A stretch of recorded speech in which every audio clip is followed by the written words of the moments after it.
कृष्णा। राधे राधे दोस्तों। योगिनी एकादशी आषाढ़ मास में पड़ने वाली महत्वपूर्ण एकादशी है। निर्जला एकादशी के बाद आने वाली एकादशी को योगिनी एकादशी कहा जाता है। आषाढ़ मास के शुक्ल पक्ष की एकादशी तिथि को योगिनी एकादशी कहते हैं। इस दिन व्रत करने से, पूजा करने से सांसारिक सुख मिलते हैं और अंत समय में परलोक की प्राप्ति होती है। योगिनी एकादशी इस बार 21 जून और 22 दिन 2 दिन मनाई जाएगी। 21 जून को भी आप व्रत कर सकते हैं और 22 जून को भी। 21 जून को दोपहर को एकादशी शुरू हो रही है और 22 जून को शाम को 4 बजे समाप्त हो रही है। गृहस्थों के लिए 22 जून को व्रत रखना श्रेष्ठ होगा। फ्रेंड्स, योगिनी एकादशी वाले दिन व्रत के साथ साथ कथा भी सुननी चाहिए। यदि किसी कारणवश आप व्रत ना कर पाएं तो कथा आप अवश्य ही सुन लें। योगिनी एकादशी की व्रत कथा के अनुसार प्राचीन काल में कुबेर नाम के राजा की नगरी अलकापुरी में हेम नाम का एक माली रहता था। उसे भगवान शिव की पूजा के लिए मानसरोवर से फूल लाने का काम सौंपा गया था। वह प्रतिदिन राजा के लिए फूल लेकर आता, तब वह शिव पूजा करते। एक दिन माली अपनी पत्नी के साथ रमण करने में व्यस्त होने के कारण फूल लेकर राजा के पास देर से पहुंचा। दरबार में देर से पहुंचने पर राजा बहुत ज्यादा क्रोधित हो गए और जब उन्हें पता चला माली अपनी पत्नी के साथ रमण करने के कारण देर हो गई है तो उसे और ज्यादा क्रोध आया और क्रोध में राजा ने माली को कोढ़ी होने का शाप दे दिया। कोढ़ी अवस्था में हेम माली अपनी पत्नी के साथ दर दर भटकने लगा। एक दिन वह भटकते भटकते मार्कंडेश्वर ऋषि के आश्रम में पहुंचे।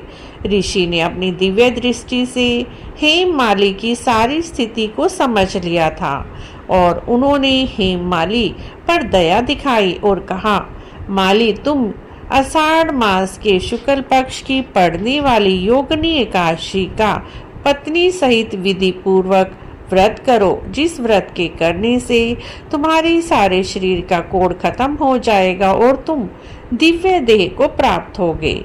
इस व्रत के प्रभाव से तुम्हारा सारा कोढ़ ठीक हो जा सकता है और तुम्हें मोक्ष की प्राप्ति भी होगी। उसके बाद हेममाली ने अपनी पत्नी के साथ आषाढ़ मास के शुक्ल पक्ष की योगिनी एकादशी का विधि पूर्वक व्रत किया।